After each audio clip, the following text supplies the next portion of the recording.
trata de una figura conocida y popular que nos ha hecho reír muchas veces. Soy un hombre que vive la vida con buen humor. Gila es madrileño, nacido en un mes de marzo. Me he buscado siempre que el disparate tenga cierta lógica. Quiero hablar con los Estados Unidos. No, con todos no, con uno. Decía mi abuelo que la única forma de seguir viviendo es cumpliendo años. Tenemos un follón con la guerra. Naturalmente se muestra desconfiado y toma sus precauciones. Agente Gila llamando a la gente. El humorista Gila. ¿Es el enemigo? ¿Ustedes podrían parar la guerra un momento? Me gustaba mucho pintar monigotes en los libros. Y con un cepo de cazar lobos. Y su mujer se enfadó, la tía asquerosa. Muy feliz y querer mucho a la Argentina. La quiero que la lloro todas las noches. Lo primero que dijiste era, el día que yo nací mi madre no estaba en casa. Y aquí tenemos al popularísimo Gila. Está la señora. Que se ponga que me va a oír.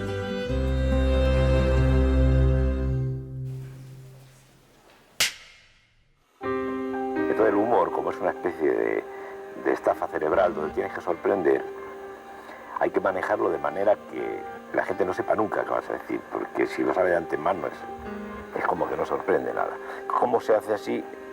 Y en mi caso concretamente, manejando imágenes absurdas, pero que no son tan absurdas. ¡Vaya radio que traigo hoy! Las mejores radios redondas, cuadradas, rectangulares de todos los tamaños. ¡A la rica radio! ¡Hay radio! El humor es excelso como planteamiento y todavía es más excelso, si existe esa categoría, el humor absurdo. Porque el humor absurdo utiliza categorías casi de la poesía, utiliza sinécdoques, metonimias, perífrasis, yo que sé, epifonemas, todo lo que es parte de la poesía se utiliza en el humor absurdo. El disparate de la realidad, romper la realidad para convertir aquello en una cosa absolutamente sorprendente, es admirable.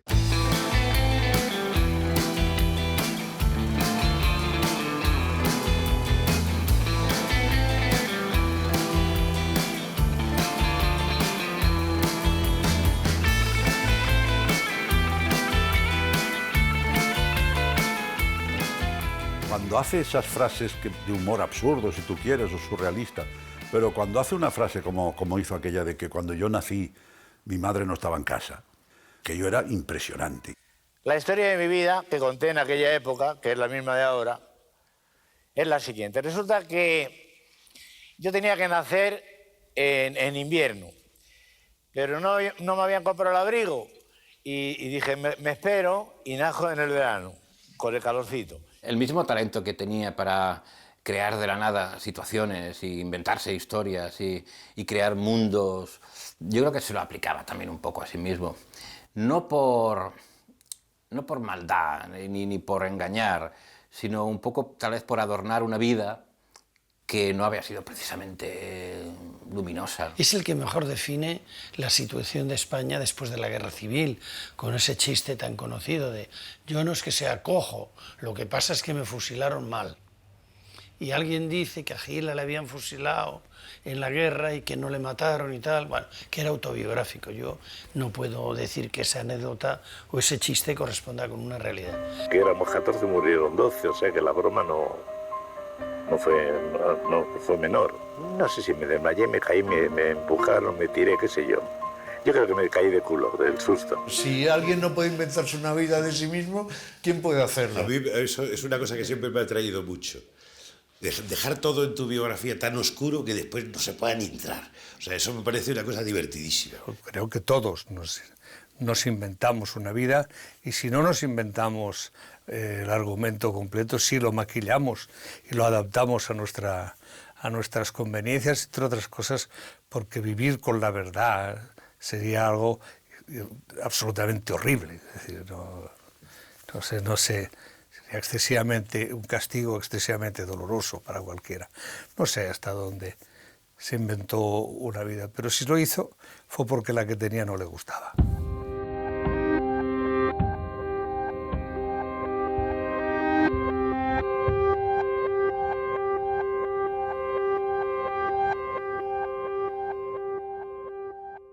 En mi casa ya ni me esperaban. Y mi madre había salido a pedir perejil a una vecina, así que nací solo Y bajé a decir solo a la portera, dije, señora Julia, soy niño. Y dijo la portera, bueno, ¿y qué?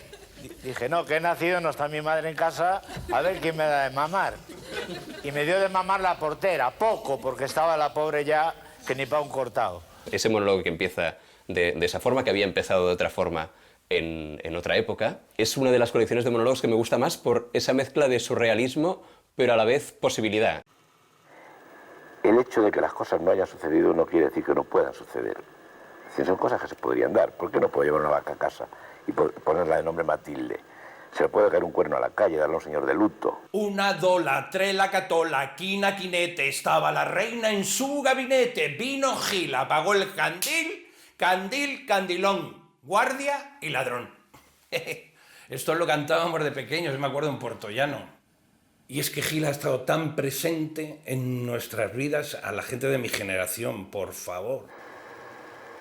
Y pintaban todo lo que encontraban en las paredes de la escalera de mi casa, que siempre me descubrían porque ponía, es decir, todas las vecinas de esta casa son tontas, menos mi madre, ¿no? Y filmaba.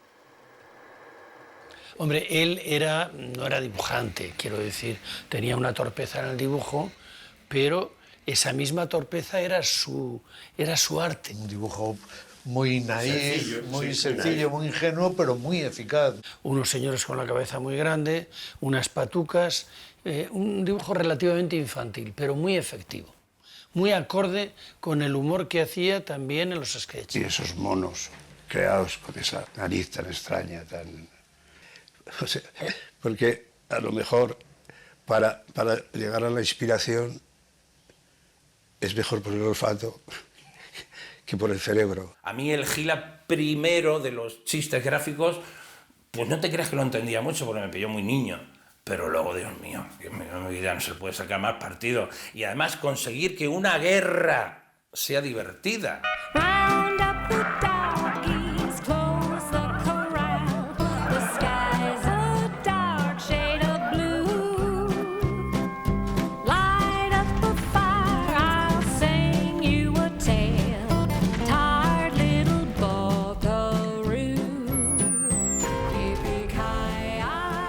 A mí me pilló la guerra en una edad donde estaba empezando a madurar y la viví muy intensamente y muy de cerca. Y quizá, bueno, de ahí saqué toda esa historia de la guerra. Empecé en La Codorniz haciendo chistes de guerra y artículos de guerra y después lo llevé a los escenarios. Siempre he creído que cuando explicaba estas historias de usted el enemigo que se ponga, ahí hacía un poquito de crítica, o un poquito bastante de crítica hacia los militares. Es asombroso la caña que daba, el humor negro que tenía ahí, la crítica velada a veces, otras veces no tan velada, a la desigualdad social, a la pobreza, a la guerra. ¿Quién es la figura que mejor ha encarnado este sentido del humor de los españoles y este saberse reír hasta de las desgracias más descomunales? Miguel Gila. Yo creo que algún torpedo soltaba al establishment que era muy refrescante, era una cosa que refrescaba las ideas de tanto oscurantismo. Él estaba con los perdedores, estaba con los tullidos y, bueno, por eso lo sacaban.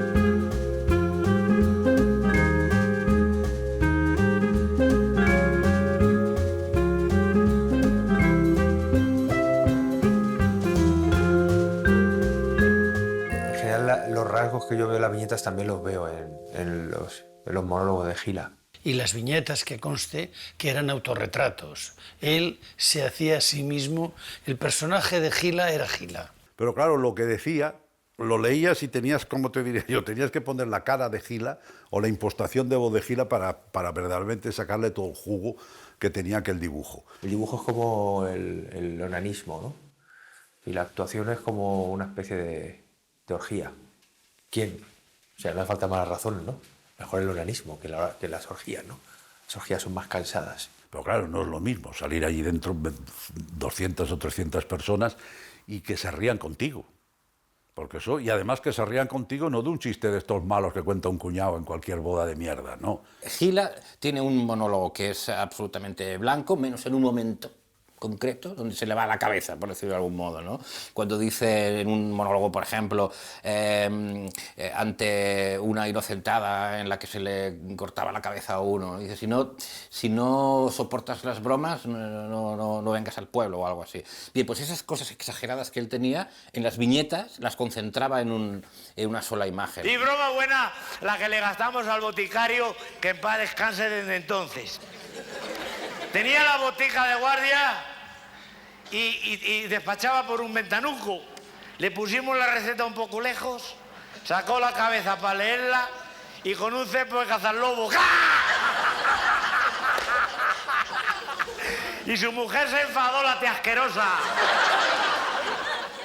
Como le dijo mi madre, si no sabe aguantar una broma, machete del pueblo. En las viñetas era más agresivo, pero yo creo que en el fondo era porque, como tenía que concentrar en una sola imagen toda una carga humorística, esa densidad de concentrarla en un punto lo convertía como en más potente y agresivo. Yo creo que era por eso. Hace unas viñetas preciosas, además acompañado de un chiste. Por ejemplo, un toro con todas las banderillas y la espada puesta, el torero abrazado al cuello del toro y diciéndole el torero al toro: sonríe que nos están haciendo una foto. Y el toro dice: maestro, lo siento, pero yo ahora no estoy para nada. Yo mando una carta a Miguel Miura y le mando un dibujo y le digo, si le gusta me lo publica y si no le gusta, pues fírmeme un autógrafo por detrás y me lo manda. Me contestó una carta diciendo, no solamente me gusta, sino que le invito a que colabore en La Codorniz. Empezó trabajando con publicaciones menores en Zamora y luego fue probando hasta que llegó a La Codorniz. Y empezó a hacer una colaboración que ya al principio no firmaba como Gila, sino que firmaba como 13.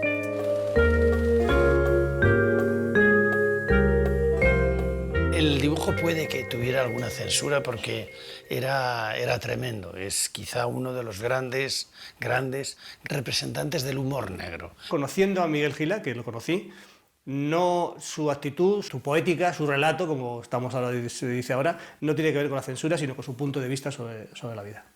Bueno, yo tenía un truco.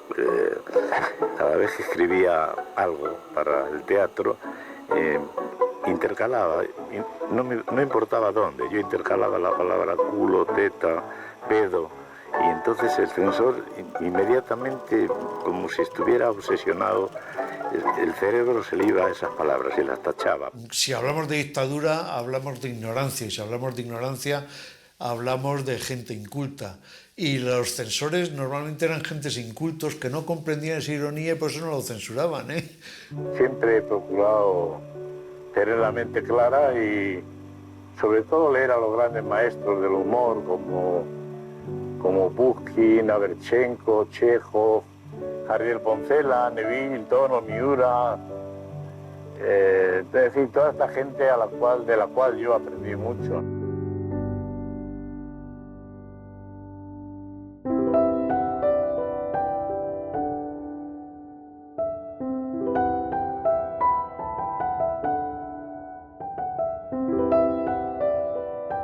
Todos provenimos de los Tonos, los Miuras, de Ramón Gómez de la Serna, toda esta gente que eran una maravillosa, se me olvidan un montón, evidentemente.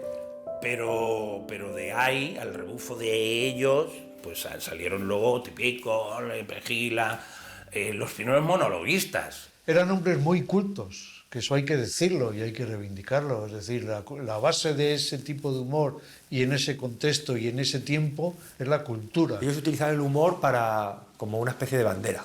Y es verdad que eran gente que tenían que sortear la censura con muchísimo ingenio.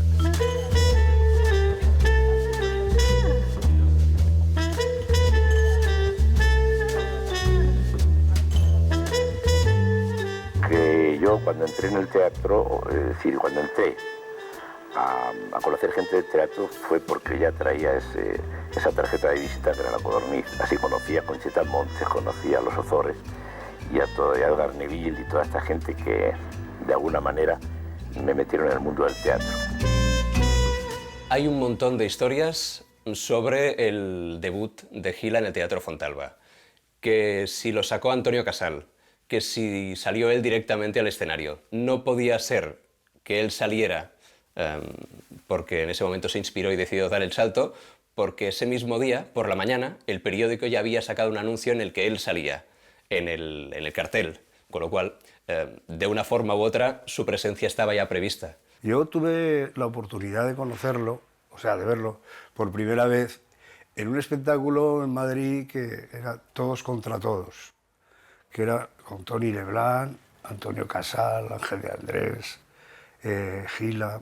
Él había empezado su historia no en compañías teatrales, sino en hacer su número y llevar sus viñetas y todo eso, pues llevarlas al escenario. Aunque solo hubiera sido espectador, algunas veces había ido al teatro y estaba viendo que el humor se había estancado en una época muy antigua, anterior a nuestra guerra de liberación, y por consecuencia había que lanzar un humor nuevo, distinto, con esa velocidad que el público ya empezaba a pensar en los años 50 y 51.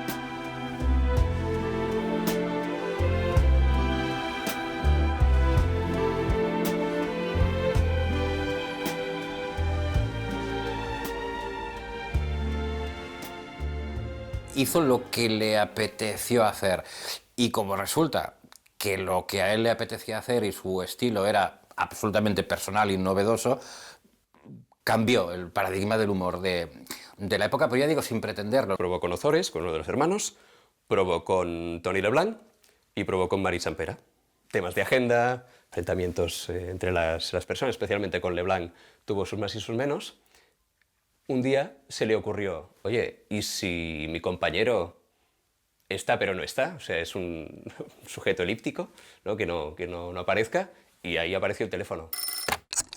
El teléfono surge de la necesidad de dialogar y la no necesidad de compartir con otro actor mis actuaciones, y no por temor a compartir el sueldo o lo que ganemos, sino porque yo sé que las parejas, por lo general, es muy difícil que perduren. Un compañero que no tenía problemas de agenda y que, sobre todo, no se quedaba la mitad de los ingresos, o sea, que le iba perfecto. Todos, de alguna manera, nos buscamos una apoyatura, o una apoyadura, como se diga, y yo lo he reconocido.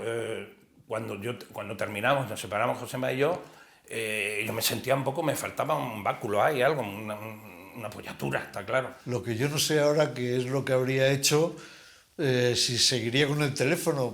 No me imagino a Gila con un teléfono móvil, pero bueno.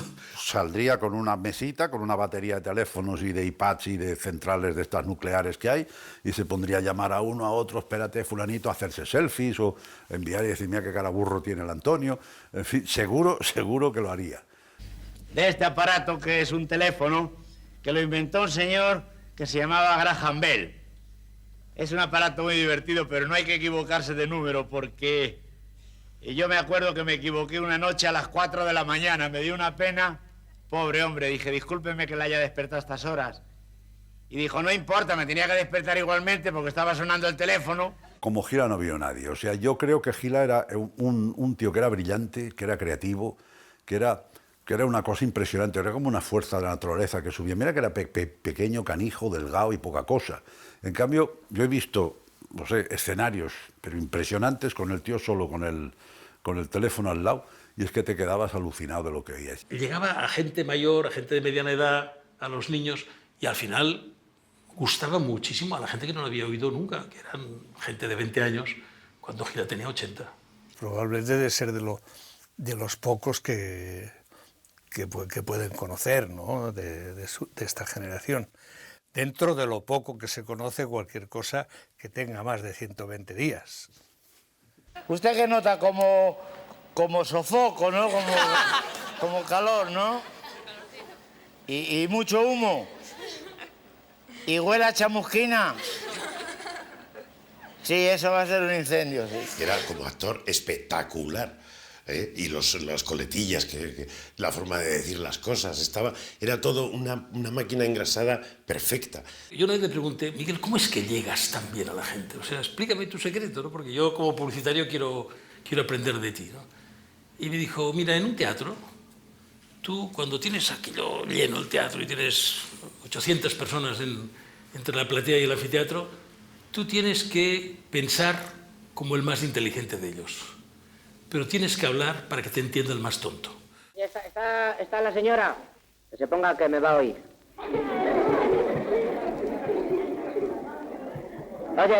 Oye, Pili, mira, que sea la última vez que lo digo. Cuando... Sí.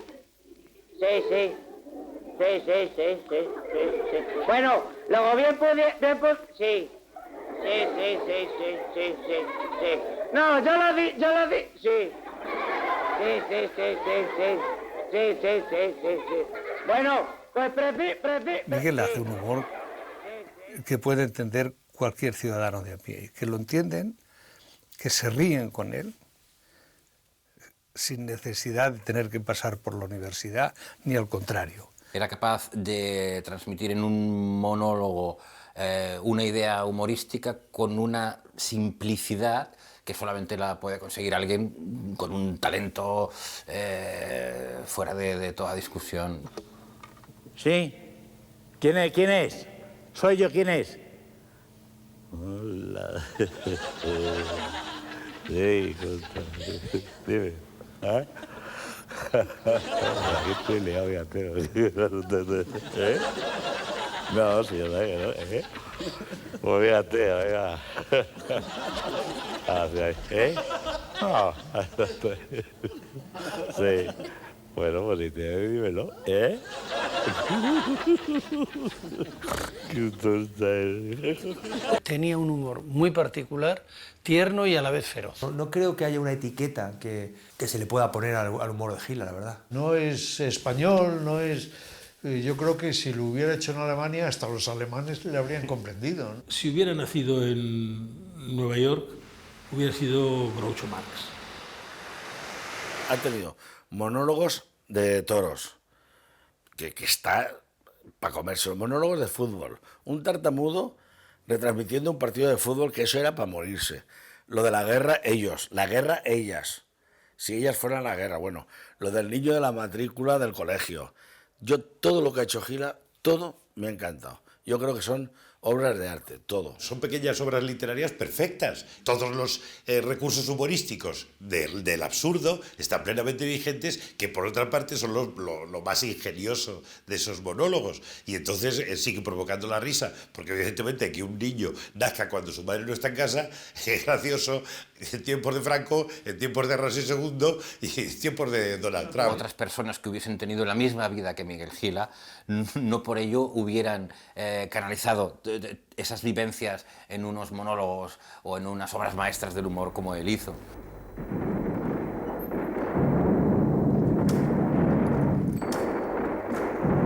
¿Es el enemigo? ¿Ustedes podrían parar la guerra un momento? ¿Que si pueden parar la guerra un momento? Ahora sí, le escucho. Le quería preguntar una cosa. No, ¿ustedes van a avanzar mañana? ¿A qué hora? ¿Entonces cuándo? ¿El domingo? ¿Pero a qué hora? A las 7 estamos todos acostados. ¿Y no podrían avanzar por la tarde?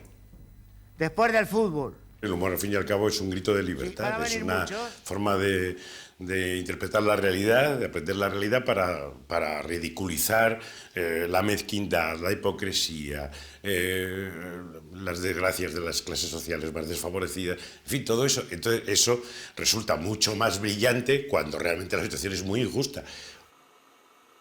Cuando yo hablo de la guerra y llamo por teléfono al enemigo, y le digo muy enfadado que se han tirado un cañonazo el jueves porque le he dado a una señora que no es de la guerra y el marido está muy enfadado.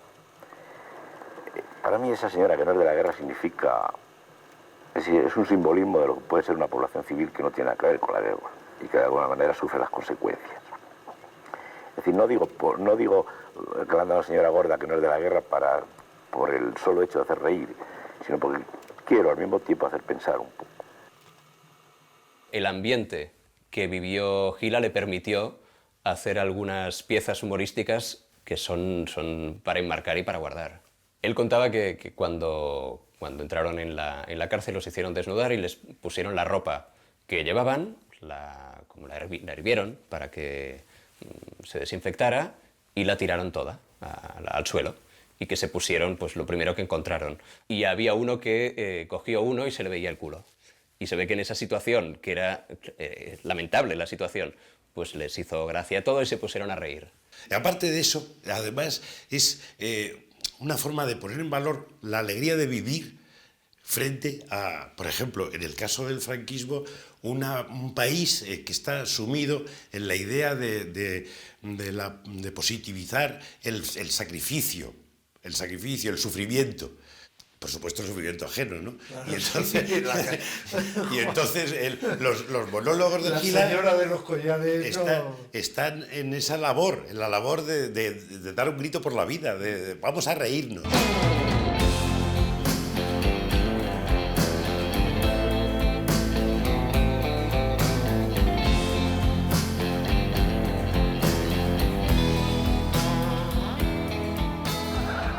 Debía tener unos 50 monólogos, que son muchos, son muchísimos.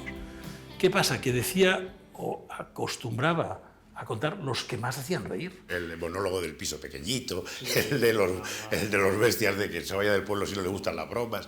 Pero en todo caso... El colegio del niño. Sí, el colegio del niño. El nacimiento, que su madre no estaba en casa cuando él nació. Todas esas cosas geniales. El monólogo de la guerra podría ser perfectamente el preferido. Pero yo me quedo con el del puesto de bomberos.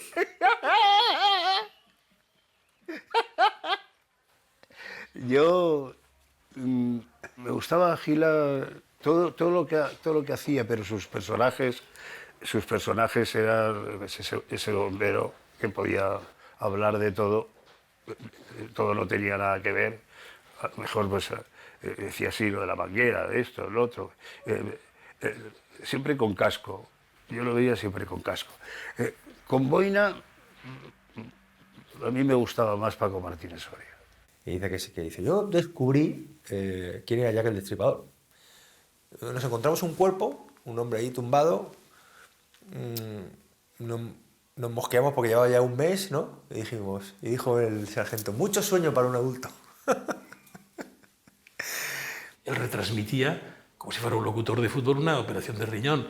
Señoras y señores, muy buenas tardes.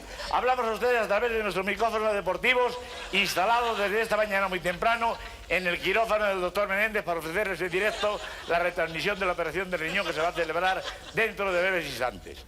El quirófano está plenamente iluminado en un día magnífico de voltios y es enorme la expectación que hay por parte de los enfermos que han venido de todas las clínicas del país. La tripita del paciente, le cae nada, tira al patio, tal, está la portera, ¡pum! No lo recoge cuando estaba completamente sola. Bueno, no, yo qué sé.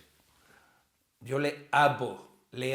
Han pasado 50 años desde que yo oí la primera vez el monólogo de la guerra o el del nacimiento, y me sigo partiendo de risa. No sé. La publicidad fue una cosa muy importante para mí, porque ahí aprendí lo que supone la síntesis, es decir, tener que desarrollar una idea y una cosa divertida en 12 segundos no es fácil. Yo fui a buscar a Miguel Gila para hacer la campaña de publicidad de Filomatic en el año 1966. Y pensé que frente a la publicidad que podía hacer Gillette de la tecnología americana y o qué sé cuántas cosas más, nosotros podíamos hacer una campaña mucho más simpática, divertida, cercana, con Miguel Gila como protagonista. Agente Gila llamando a la gente. Tengo secreto para afeitarse bien afeitado. Filomatic, repito, Filomatic, no cambio, Filomatic. Filomatic afecta acariciando muchas veces. Y da un gustirrinín. Recuerdo en una ocasión que le dije, mira, tenemos que conseguir que la gente se aprenda el nombre de Filomatic, porque es muy importante que vayan a pedir el producto por su nombre. Y bueno, hizo él un guión que decía, los traigo locos a los chicos de mi pueblo, a los mozos de mi pueblo, decía. Los traigo locos a todos los mozos de mi pueblo. 15 días afeitándome con la misma hoja y todos preguntando qué marca es, y yo, Filomatic. Y no se lo aprenden con lo fácil que es. Filomatic. La publicidad, el estilo de comunicación, y muchas veces se ha utilizado los prescriptores y los personajes famosos. Yo me acuerdo esto de Filomatic y esta manera tan característica suya que tenía de hablar y de entablar un diálogo casi, ¿verdad?, uno a uno, porque tenía esa capacidad de hacernos reír a todos, pero que parece que te hablaba a ti, que es esa virtud que tienen los grandes comunicadores, que hablan a masas, pero son capaces de llegarnos a cada uno. En una ocasión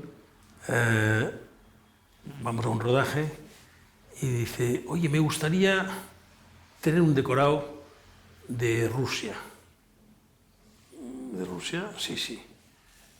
Bueno, pues corriendo y deprisa, improvisamos un decorado de Rusia. Muchas veces improvisamos los decorados, porque eran con un fondo y unas nieves que caían pues desde arriba inventadas, ¿no? Y un gorro de ruso.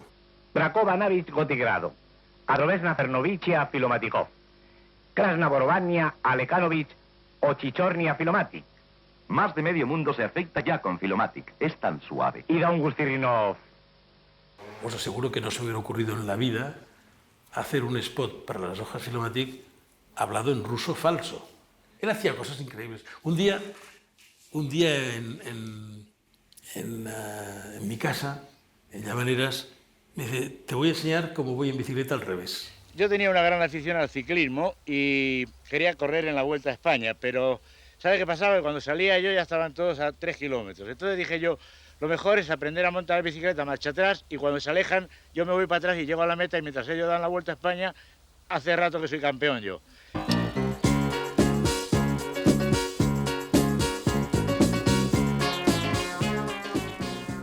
Sabía hacer cosas muy curiosas, o sea, sabía un poco de todo. La más curiosa es que fue bicampeón de salto de trampolín durante los años en los que hacía el servicio militar.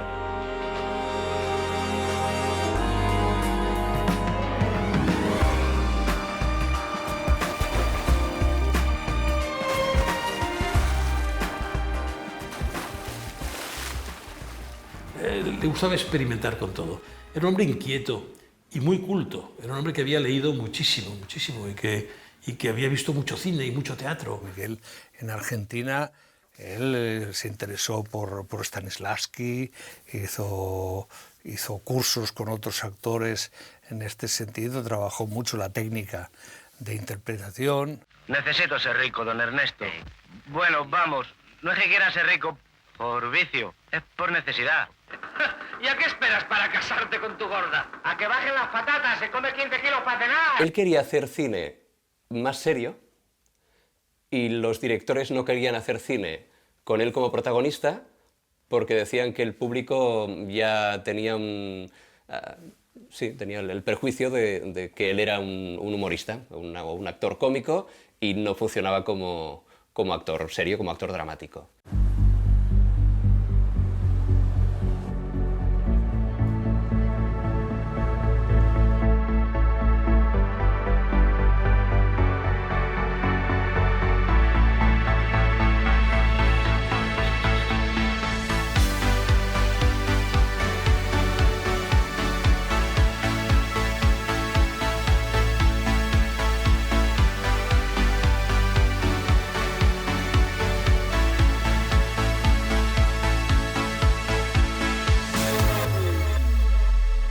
A veces olvidamos que aquí en España Gil hacía pequeñas piezas, porque no eran piezas demasiado largas, que estaban a la altura de lo que hacían los hermanos Marx. Me ha hablado de obras de teatro que él había escrito absurdas, que son para morirse de risa. Donde Miguel Gila eclosionas en la radio. Y de ahí salen unos discos de esos de singles que la gente, me acuerdo, que compraba ahí, que se los ponía en casa y escuchaba su célebre monólogo una vez y otra vez y otra. Yo voy a llamar al forense, para que me diga ya de seguro si está muerto o no. Al forense. No es ningún médico, es un amigo mío que tiene un Ford y le llamamos el forense. Crecí escuchando todos los discos de Miguel Gil. Entonces, para mí, o sea, escuchar ya su voz, su prosodia, ya me vuelve loco, me encanta.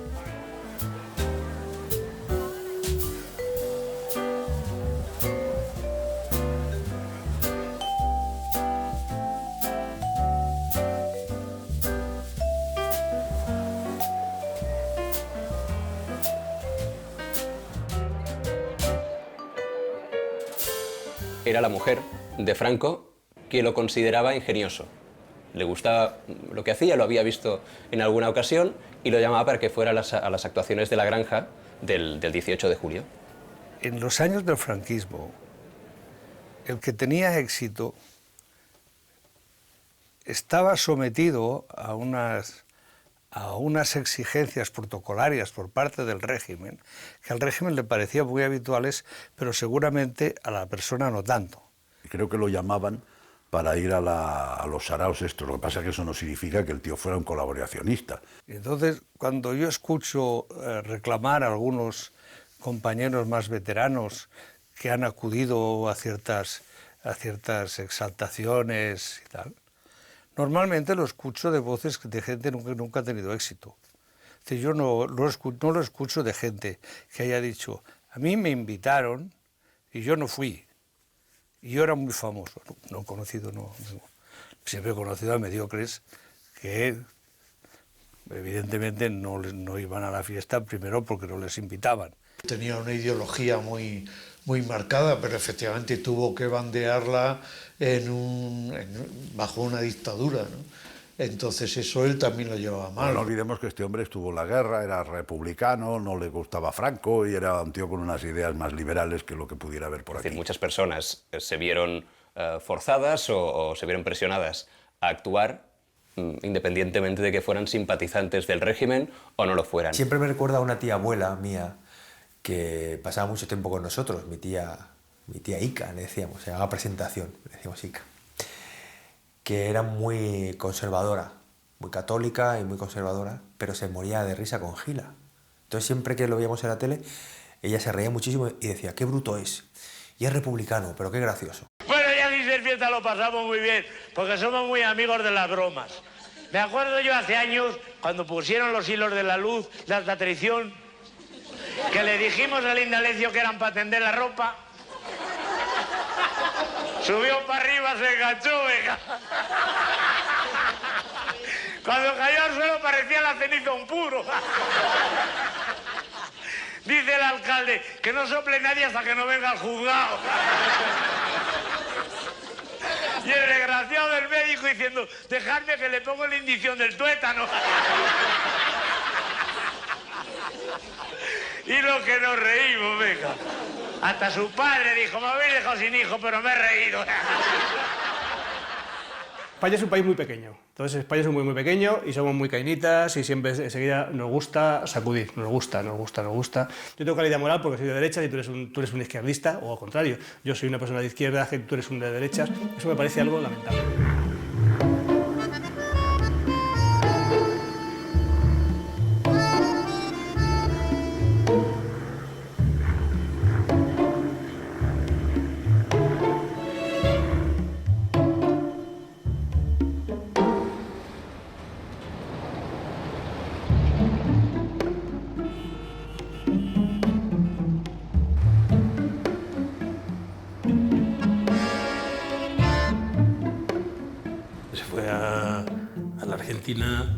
por temas personales.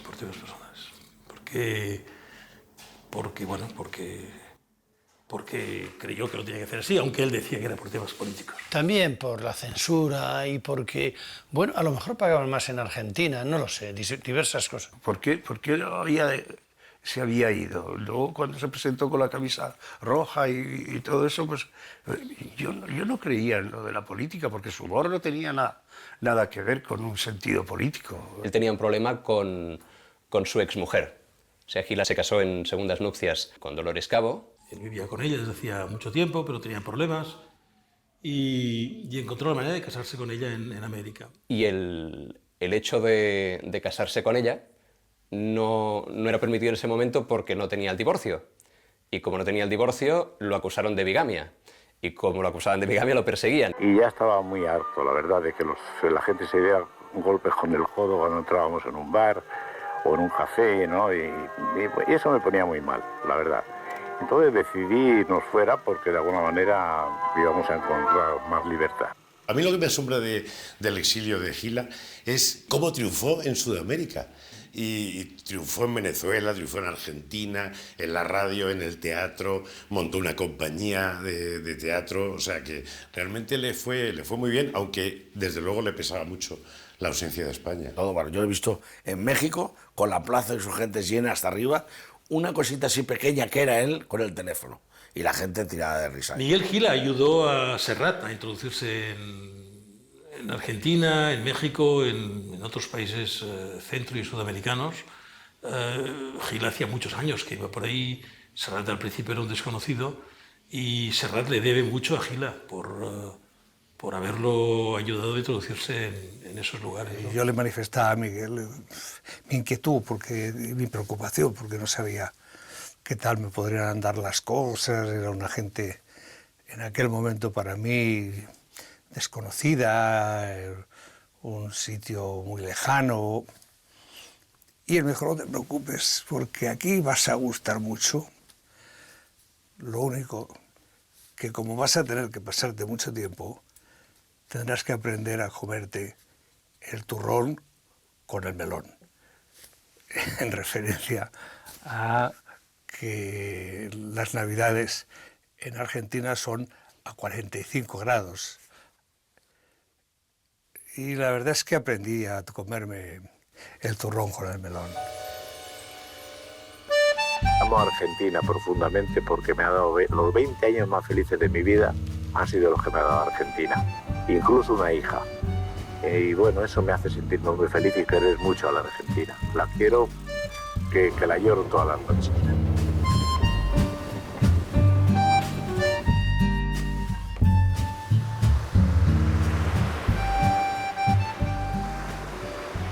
Yo creo que Miguel, cuando volvió a España,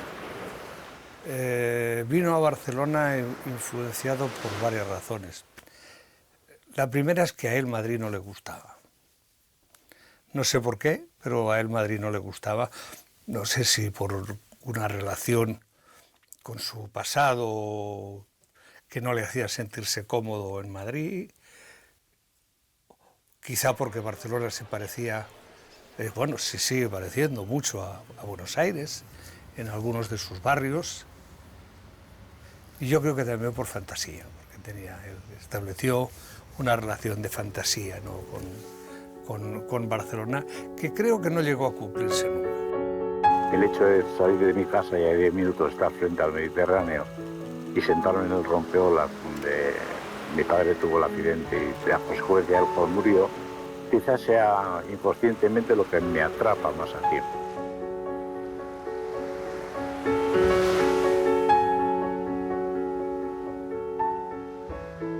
Es verdad que el común denominador responde un poco al prototipo del cómico triste, ¿no?, del payaso triste, ridi payaso, que yo creo que es un tópico, pero en el caso de Miguel Gila, yo creo que sí, que era un hombre melancólico, pero siempre estaba un poco como abstraído. Pues sí, era melancólico, sí tenía sus momentos de ausencia, pero me parece muy bien, yo también, pero era un hombre cariñoso, muy cariñoso, simpático, agudo, inteligente. Bueno, entonces hay todo un conjunto de cosas que hacen al individuo. Es una visión que tenemos en general de muchos humoristas. Cuando les vemos actuar nos funciona el personaje, pero cuando les vemos en un sitio más serio o en una actitud más seria, pensamos que están todos hundidos, que son tremendamente melancólicos. Que como estabas acostumbrado a verle en momentos de euforia, luego cuando lo ves en la vida cotidiana, pues ya aquello baja un poquito. Y a mí, mis hijos o mi mujer le dicen, tú eres la mujer de Cansado, te lo pasarás estupendo.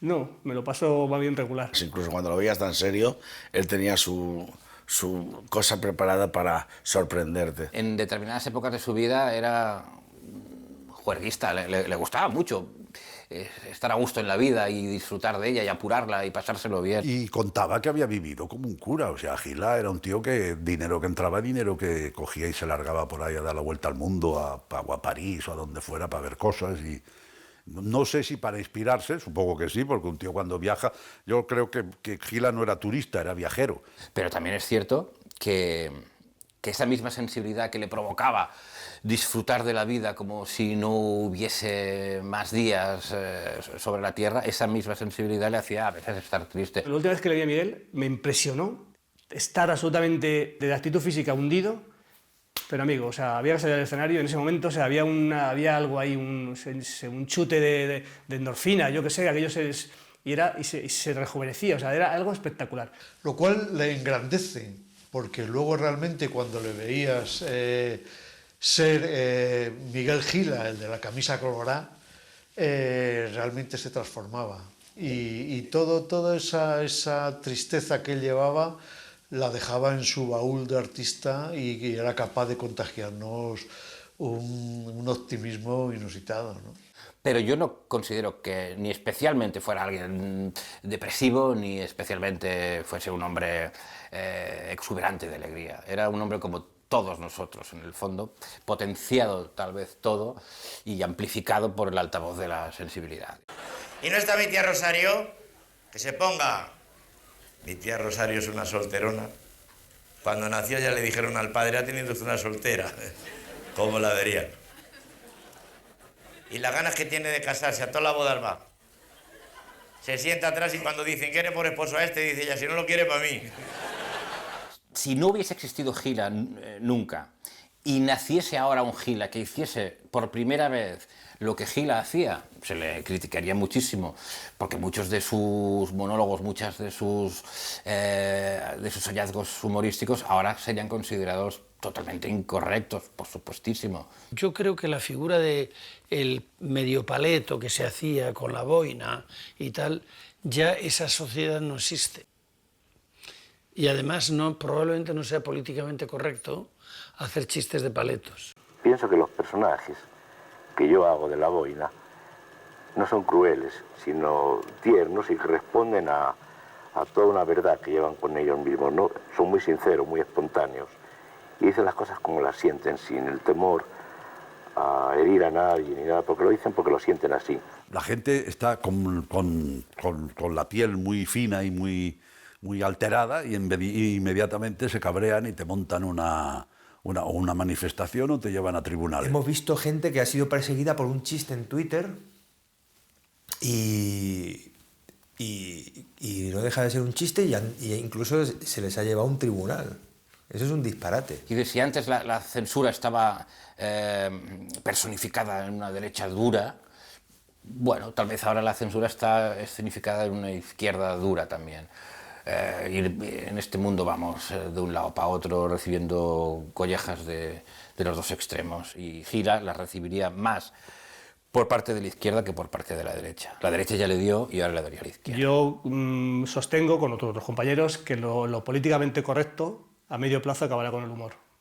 Porque es algo que si tú te vas coartando y de este tema no trato, de este tema no trato, llega un momento en que se adocena todo y no aporta nada. Este pequeño censor que todos llevamos dentro, o gran censor que llevamos dentro, lo que va a hacer a fin de cuentas es cortarnos a este pequeño artista o a este gran artista que todos podemos llevar dentro. Si yo digo hoy día que me gustaría ser torero, pues posiblemente parte de mis seguidores se mosquen conmigo. Digo, pero ser torero, si no pasa nada, pues torear, ole, pues tendría problemas, sí.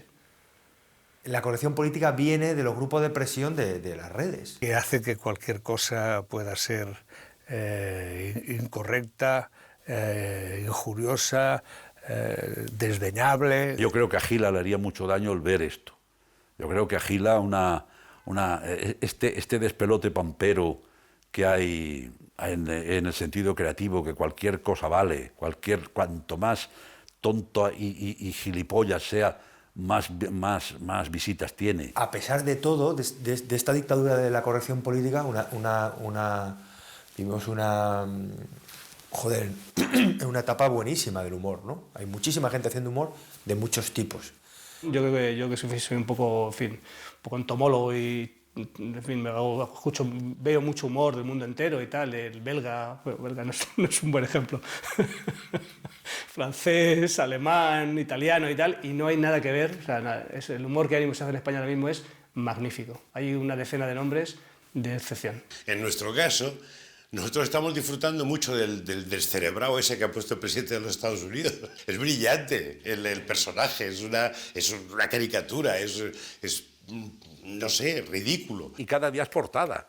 Cada día monta una, cada día se dice que no, que cago en los mexicanos, coño, me cago en la OTAN, coño, me cago en esto, la señora desaparece, la madre, hostia, este tío es una mina, coño. Tú date cuenta, en Francia hay ¿cómo se llama? El paralelo. el paralelo que divide la civilización de la oscuridad. O sea, es que es el paralelo que pasa por Lyon. De Lyon para abajo, vino, aceite, juerga, calor, luz, Mediterráneo, putas, toreros, gentuza, todo. Entonces esto ya te digo, yo hago votos porque esto no cambie nunca y seamos siempre así, venga, y 300 días sin gobierno y que venga otro como Zapatero y que venga otro como Rajoy o como Aznar, ¡ah, qué maravilla, Aznar! Estos tíos si no existieran tendrían que hacerlos un laboratorio Frankenstein para hacer tipos así tan peculiares, o el Puyol aquí, Cataluña, recogiendo pasta. No, es de una herencia. ¡Hostia puta! Yo soy un hombre que defiende a la gente menos pudiente y lucho por la gente que tiene menos y lucho contra la gente que de pronto acumulan 50.000 millones de pesetas, que yo digo, bueno, ¿y para qué quiere este señor 50.000 millones de pesetas? Que yo no sé dónde caben, si en un garaje, en un hangar. Gila porque hacía un poco de cachondeo y de surrealismo, pero si tú quieres dedicarte a esto y subes a un escenario simplemente con explicar todo lo que ocurre, esto es un hervidero, es una olla, es la maravilla más grande para un tío que se dedica a esto. Yo decía en una ocasión que ¿para qué sirve mi humor?, ¿no? Porque mi abuelo era ebanista y hacía una mesa y servía para comer, para jugar a las cartas, para poner un jarrón con flores. Y yo me preguntaba, ¿lo que yo hago sirve para algo?